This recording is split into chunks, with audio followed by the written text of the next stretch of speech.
Oke, jumpa lagi ya. Kita teruskan pembahasan diskusi kita tentang hukum keluarga. Jadi tadi dari beberapa di video yang sebelumnya, informasi-informasi yang saya berikan berikut contoh-contohnya, risiko-risiko dari segi hukum keluarga ke bisnis, mudah-mudahan bisa dipahami ya. Jadi kesimpulannya adalah sebenarnya di dalam bisnis yang sering orang tidak terfikirkan adalah mengantisipasi risiko dari segi hukumnya. Kebanyakan orang berbisnis itu selalu mengantisipasi risiko-risiko kerugian itu dari segi ekonominya, dari marketingnya, dari promosinya. Jarang sekali yang berpikir mengantisipasi dari risiko hukumnya, kecuali mungkin yang mengerti tentang atau yang terbiasa dengan perilaku sistem hukum common law, dia sudah siap dengan menyiapkan kontrak sebelumnya. Tapi itu pun hanya sekedar membuat kontrak dan tidak terfikirkan dari status pernikahan orang tersebut atau dari tadi identitas orang tersebut, ya partner tersebut, itu banyak yang tidak terfikirkan sampai di situ. Padahal seluk-beluknya itu lebih rumit daripada sekedar memikirkan bagaimana resikonya apabila pemasaran tidak berjalan dan sebagainya dan sebagainya. Nah, itu baru persoalan bisnis antara personal dan personal di satu negara yang sama, yaitu di Indonesia. Gimana kalau seandainya Anda nanti berbisnis dengan personal pribadi yang mempunyai warga negara yang berbeda? Menjadi suatu hal yang harus dipikirkan lagi, resiko apa lagi yang mungkin bisa terjadi di depannya. Satu negara saja dengan sistem hukum yang sama aja masih banyak resiko yang tersembunyi, apalagi dengan personal yang negaranya berbeda, jelas berbeda. Jadi saya menjelaskan dulu ya, kalau kita sampai bekerja sama dengan orang pribadi yang negaranya berbeda, itu banyak beberapa teori banyak yang berbeda-beda ya, dalam arti menetapkan di mana bisnis itu dinyatakan, di tempat di mana bisnis itu dinyatakan sah. Contohnya gini, misalnya bekerja sama dengan orang Singapura.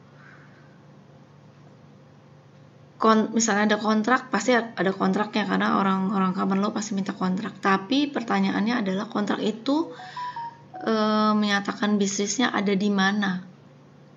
Apakah di Indonesia apa di Singapura? Karena beberapa teori bilang ada yang menyatakan bahwa ya dilihat dulu proyeknya ada di mana. Kalau proyek ada di Singapura, berarti kemungkinan aturan-aturannya menyangkut atau mengikuti aturan-aturan di Singapura.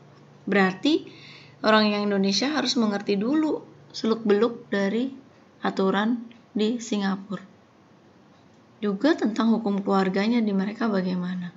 Dan sebaliknya, apabila ternyata proyeknya ada di Indonesia, teori tersebut menyatakan bahwa ya menyatakan sah bisnisnya adalah di Indonesia. Gitu ya, tapi juga ada teori menyatakan bahwa tergantung kuatan mana ininya istilahnya bergennya antara perorangan tersebut untuk mengikat hukum mana yang berlaku di dalam untuk bisnis tersebut. Nah itu ya, jadi segala sesuatunya tuh harus dipelajari dulu, dilihat dulu, dan mungkin kalau di bidang hukum banyak berkonsultasi dengan orang yang lebih mengetahui di bidangnya tersebut. Oke, sekarang kita beralih ke perbandingan hukum keluarga asing. Kita ngintip yuk hukum keluarganya negara-negara yang lain itu seperti apa. Saya mempunyai data adalah di beberapa negara tersebut, ini yaitu Prancis, Belanda, Inggris, Jepang, sama dengan Korea dan India. Keluarga Prancis, kita baca yang penting-penting aja yang berhubungan dengan bisnisnya nanti. Di sana suami istri punya kewenangan penuh dalam rumah tangganya. Dalam arti suami istri diberikan hak untuk mengurus harta bergerak miliknya dan bertanggung jawab sendiri. Jadi istilahnya kalau misalnya berbisnis dengan wanita Prancis tidak perlu mendapatkan izin dari si suami, karena dia apabila harta modalnya itu berasal dari harta bergerak miliknya sendiri. Oke, suami dan istri mempunyai jaminan kebebasan melakukan perjanjian dengan pihak ketiga. Oke, kalau laki-laki memang di mana-mana tidak perlu meminta persetujuan sang istri. Kebanyakan seperti itu ya, kecuali modalnya digunakan adalah modal tadi harta bersama. Tapi di Prancis, istri apabila juga pakai modal harta bersama pun juga tidak perlu mendapatkan izin dari suami dan bahkan mendapatkan jaminan kebebasan melakukan perjanjian dengan pihak ketiga. Itu ya. Oke, berikutnya suami atau istri dapat melakukan pekerjaan berdasarkan pilihannya. Namun di sana kebebasan istri dapat dilarang juga oleh suami apabila dikhawatirkan si istri berbisnis sudah menuju hal yang berbahaya untuk keselamatan rumah tangganya. Oke ya, kontribusi tentang biaya hidup perkawinan dibebankan kepada suami. Di mana-mana begitu ya. Oke, berikutnya harta bersama adalah harta yang diperoleh suami istri selama perkawinan. Sama ya, di sana mengenal pemisahan harta, di Indonesia juga mengenal pemisahan harta yang hanya bisa dilakukan sebelum disahkannya suatu pernikahan. Jadi perjanjian pemisahan harta itu bisa dilakukan berdasarkan kesepakatan, tapi harus disahkan atau ditandatangani sebelum perkawinan itu berlangsung. Kalau sudah berlangsung pernikahan terus ingin ada perjanjian pemisahan harta, itu nggak bisa ya, karena sudah menjadi harta bersama. Orang-orang yang memutuskan untuk mengadakan perjanjian pemisahan harta biasanya mereka sudah mempunyai harta bawaan yang lumayan ya, mungkin relatif besar lah nilainya ya, atau orang-orang yang mendapatkan warisan dari keluarganya untuk mengelola suatu perusahaan gitu ya. Oke, gini, kalau hutang di Perancis, hutang yang terjadi pada istri akan dilunasi dengan harta bersama. Kalau nggak cukup, berarti dilakukan dengan harta pribadi suaminya. Hutang suami dilunasi hanya dengan harta bersama, tidak dengan harta pribadi istri. Oke, apabila ada perceraian dalam harta gono gini, istri lebih bisa dulu memilih bahagiannya. Bisa kebayang ya, kalau istrinya matre, hartanya bisa diambil semua. Oke, di Perancis di perceraian itu hanya boleh dengan alasan seperti ini, ya hampir sama lah dengan di sini ya.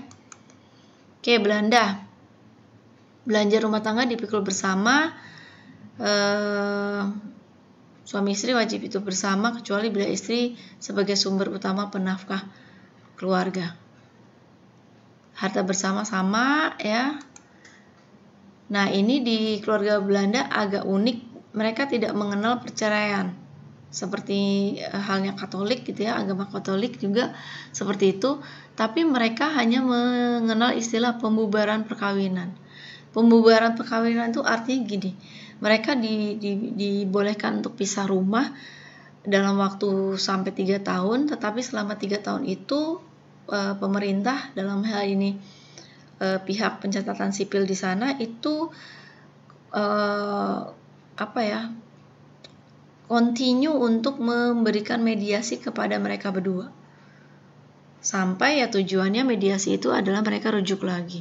Tapi kalau sampai 3 tahun itu ternyata tidak bisa juga dirujuk, akhirnya dibolehkan untuk mengadakan pembubaran perkawinan, bukan perceraian namanya. Gitu ya. Dan anak nggak seperti di Indonesia, anak biasa ikut ibu dan ya begitulah, kalau ibunya punya pekerjaan ada nafkahnya, kalau tidak ya kalian sering lihat anak-anak terlantar ya. Kalau di sana di Belanda anak yang diasuh oleh salah satu pasangan itu benar-benar diseleksi oleh pemerintah, di mana mereka punya penghasilan dan tunjangan untuk memelihara anaknya itu yang lebih dari cukup. Oke, risiko perceraian apabila ada Makanya nggak boleh oleh pemerintah karena resikonya sangat besar ada pada laki-laki. Karena apabila terjadi pembubaran perkawinan, istilah di sana adalah yang laki-laki harus membayar ganti rugi sebesar biaya hidup yang pernah dikeluarkan selama perkawinan tersebut. Bayangin kalau pihak laki-laki itu sedang dalam keadaan bekerja sama atau berbisnis dengan orang lain. Modalnya adalah modal dari harta bersama, dan di tengah-tengah bisnis itu perkawinan mereka berantakan dan harus dibubarkan, dan harta bersama itu bisa habis untuk membayar ganti rugi sebesar biaya hidup selama mereka pernikahan. Kalau pernikahannya 20 tahun, bayangkan saja seperti apa, gitu ya. Jadi hati-hati melakukan kerjasama atau bisnis dengan personal dari warga negara Belanda yang laki-laki. Inggris, yang berhubungan dengan harta adalah bisnis adalah istri tidak bisa membuat perjanjian tanpa bantuan suaminya. Hampir sama dengan Indonesia, bersifat konvensional. Ya, jadi dalam berbisnis pihak istri itu selalu harus diawasi oleh suaminya. Sebenarnya ini untuk perlindungan kepada pihak ketiga atau pihak partner. Apabila bisnis itu stuck atau berisiko, maka si suami bisa dimintakan untuk menjadi jaminan. Oke ya, pemisahan harta sama. Bila bercerai, perkawinan telah lama dan ada anak, istri mendapat sepertiga bagian dari modal dan keuntungan. Ini sama dengan Indonesia. Kalau bercerai, istri akan mendapatkan sepertiga bagian dari penghasilan suami sampai si bekas istri itu menikah lagi. Tapi pada kenyataannya tidak ada, karena di sini tidak ada perlindungan setelah keputusan perceraian itu terjadi. Kalau di sana perlindungan sosialnya itu tinggi banget, sehingga warga yang bercerai, khususnya istri, itu selalu dipantau pendapatan penghasilannya dari sepertiga gaji dari suaminya. Berarti bisa dikatakan kalau kita kerjasama dengan pihak personal perempuan yang warga negara Inggris, itu masih dikatakan aman ya sejauh ini. Jepang dan Korea, harta perkawinan atau harta bersama dikuasai sepenuhnya oleh suami. Nah, hati-hati, dari sini udah kelihatan karakteristik hukum keluarga Jepang dan Korea untuk bekerja sama dengan wanita-wanitanya. Hati-hati banget ya, karena istri itu tidak mempunyai kesempatan sama sekali untuk mendapatkan harta bersama bila bercerai. Oke, India. Terbalik dari Jepang dan Korea, di India yang berkuasa adalah istri. Ya, istri menguasai harta, tapi kalau sampai bercerai, istri juga yang memberikan kewajiban memberikan nafkah lahir kepada mantan suami. Jadi setelah kita mengetahui kelima hukum keluarga negara di luar Indonesia, kita bisa langsung memahami dan bisa langsung berpikir antisipasi apabila someday Anda harus bekerja sama dengan personal, bukan usaha. Nanti kalau usaha kita bicara di hukum perusahaan, resikonya berbeda lagi. Itu harus berpikir bagaimana kita harus berantisipasi terhadap kemungkinan yang terjadi dari ruang lingkup hukum keluarga mereka. Mudah-mudahan mengerti ya, mudah-mudahan bisa dipahami ya, dan mudah-mudahan ini bukan menjadikan Anda takut untuk berbisnis.